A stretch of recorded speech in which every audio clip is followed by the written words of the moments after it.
Hello everyone, this is Vipin here. Welcome back to my class. In this class, I'm going to discuss the boundary layer flows, especially the boundary layer description and the boundary layer equations. Okay, and in the part 2 of this video, be covering the boundary layer parameters such as the boundary layer thickness, displacement thickness, momentum thickness, energy thickness, shape factor, and the skin friction coefficient over a flat plate. Okay, when it is forming a boundary layer. Okay, so here you can see that this zone which you can see is basically called boundary layer. And why it is called boundary layer? Because it is forming a layer when the fluid is in contact with the boundary wall of the flat plate, the solid wall of the flat plate. It is forming a boundary layer like this, the fluid layer like this. And in this particular zone, if we look at closely, so without any boundary, the velocity vectors across the y direction were not changing, but soon as it is in contact with this solid boundary layer, you can see that um, this is the velocity profile. Means at the point of contact of the fluid and solid, velocity is zero, so that condition is called no slip condition. So it is following no slip condition here, and then it's changing like this. So it changes like this, means change in velocity in y direction du upon dy is there as non-zero quantity as long as it is there inside this zone. Okay, inside this boundary layer zone. Okay, and after that the velocity at the uppermost layer of the boundary layer becomes u is equal to 99%, which is 0.99 of u infinity. U infinity is basically this. Okay, v or u infinity, whatever you want to call. So it is equal to this. Okay, so that is the basic characteristic of the boundary layer flow, that in this zone velocity is decreasing when the particles are approaching towards the solid ball. Okay, now if we talk about the zone outside of the boundary layer zone, so that is simply the zone which is having the shear stress rate as zero. Rate of shear strain is zero here. Okay, so based on this particular relation, which is Newton's law of viscosity, is going to be zero in this particular zone, and inside the boundary layer zone it is going to be non-zero. Okay, so for non boundary layer zone, this is the result, and it's not zero for boundary layer zone. Means there is a lot of serious stress in this zone. Means the viscous forces which are responsible for the shear stress are dominant in the boundary layer zone, and outside the boundary layer zone there is basically very low or the zero viscosity, and that's why it can be sometimes referred as the ideal zone or the invested zone. And also, since viscosity is not there, so this kind of eddy formation will also not be there. Means there is no rotational component circulation in this zone, and that is why it is called sometimes the irrotational zone or the potential flow zone also. Okay, and in potential flow there is no eddy formation like this. So now let's talk about the laminar boundary layer, transition zone, and turbulent boundary layer. So when we talk about the laminar boundary layer, so it is the zone up to a certain length over the flat plate in which the fluid particles, the streamlines of the flow, are not interacting with each other, and they are just following the characteristic of the laminar flow, which is that streamlines are parallel to each other. They never cross each other if they are laminar, if the flow is laminar.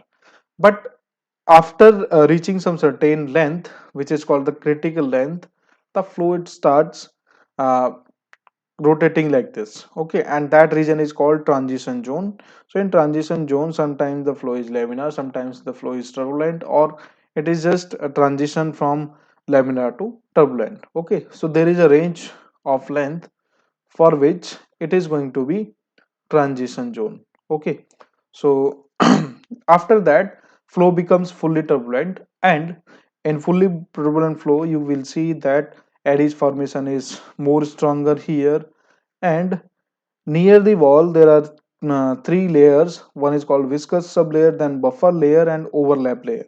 So viscous sublayer is basically the laminar sublayer of the turbulent flow, in which the flow is fully laminar, but this is very thin, and here the circulation, this rotation is not there, the eddies formation is not there, and the viscous forces are totally dominant in this case. Okay, but as quick as it moves in this direction, so the viscous forces keeps weakening, and after this buffer zone, this in overlap zone, so it behaves like a transition zone in vertical direction, changing from the viscous sublayer to the fully turbulent layer. Okay, so overlap zone is basically the zone where the uh, viscous sublayer, like viscosity as well as the pressure forces, will be dominant over each other randomly, but in this the pressure forces are fully dominant over the viscous forces,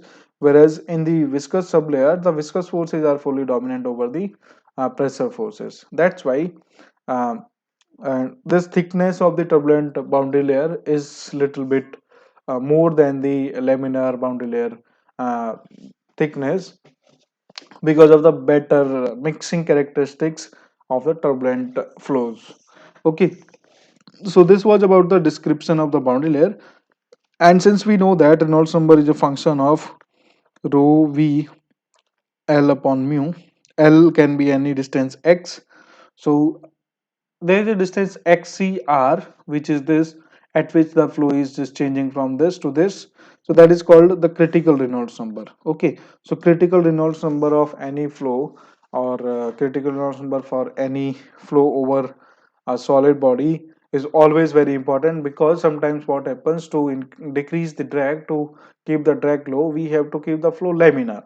Okay, so we have to understand the basic characteristics where the flow is critical and where it is non-critical. Okay, so that's why it is very important. Now let's move to uh, the next topic, which is the boundary layer governing equations. So when we talk about the boundary layer governing equations, so we have to make use of the Navier-Stokes equations, because boundary layer flow is what, that is viscous flow or the real flow, and real flows are always governed by the Navier-Stokes equations. So these three set of equations, which are also known as which are also called as the x, y, and z momentum equations of the viscous flows. So these are the Navier-Stokes equations of x, y, and z momentum, x, y, and z equation direction. So x, capital Y, and capital Z, these are the body forces, and um, this is basically the pressure gradient in three directions. Then the then the acceleration. So acceleration, this is the total acceleration. Okay, then this is basically the kinematic viscosity, and this is the Laplacian of the velocities. Okay, so this is how the Navier-Stokes equations are formed.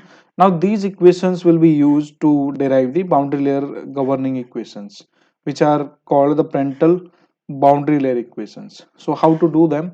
So there are some assumptions. The first assumption is that xyz are negligible for boundary layer flows. Then second assumption, since it is a 2D flow, so the component or the derivatives with respect to z direction are going to be 0, and dou upon dou z is going to be 0, as well as the velocity component in z direction is also going to be 0, which is w here. Then third is flow is steady. So this is basically assumption which we take here, but it's not necessary that we have to take it. So if we take that, then uh, the total derivative, which is having the total derivative of the total acceleration, which is having the temporal acceleration and the convective acceleration. So temporal acceleration term will be become 0, but convective acceleration will not be 0. That's why uh, if we expand these three terms, so we'll get equations like this. So in that, since it is a 2D flow, which you can see here that x and y direction, z direction is not there. So 2D flow, so component related to the z direction are going to be totally 0. So in that case, if I put the value of this into this, so what we get? So we get x momentum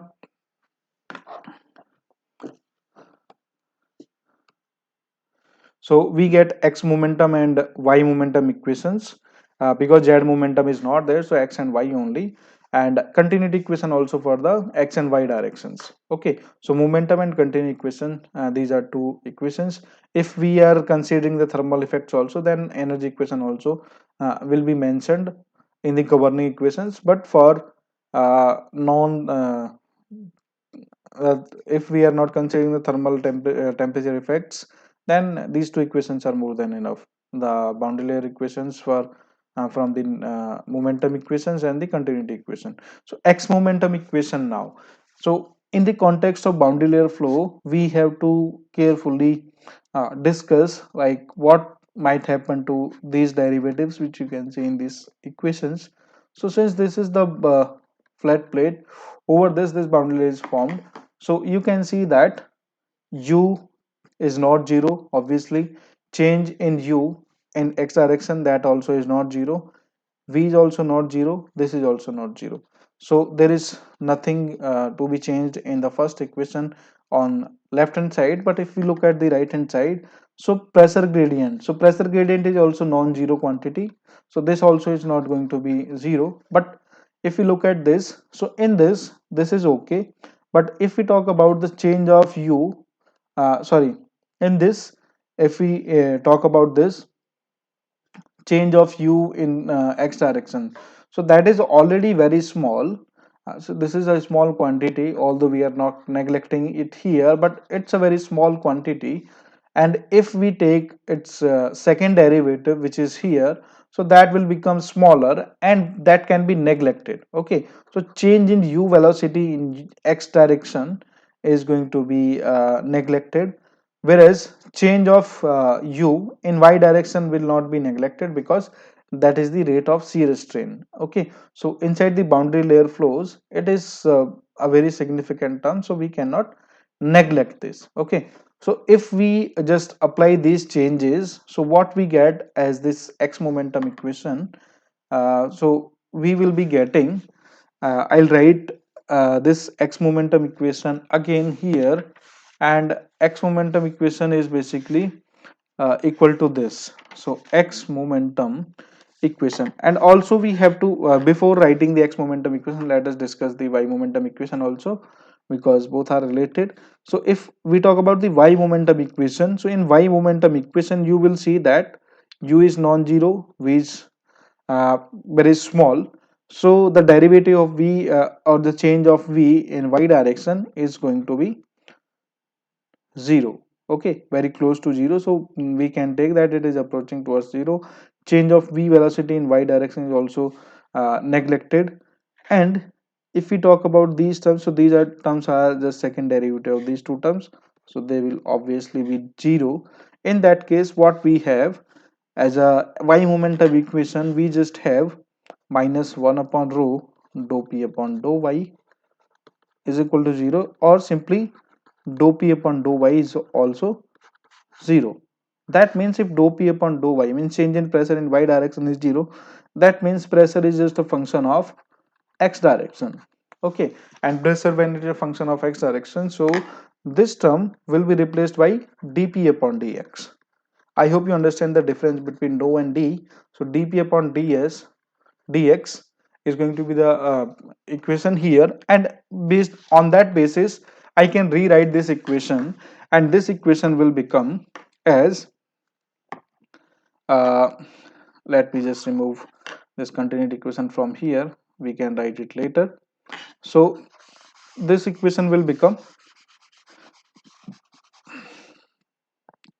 the x momentum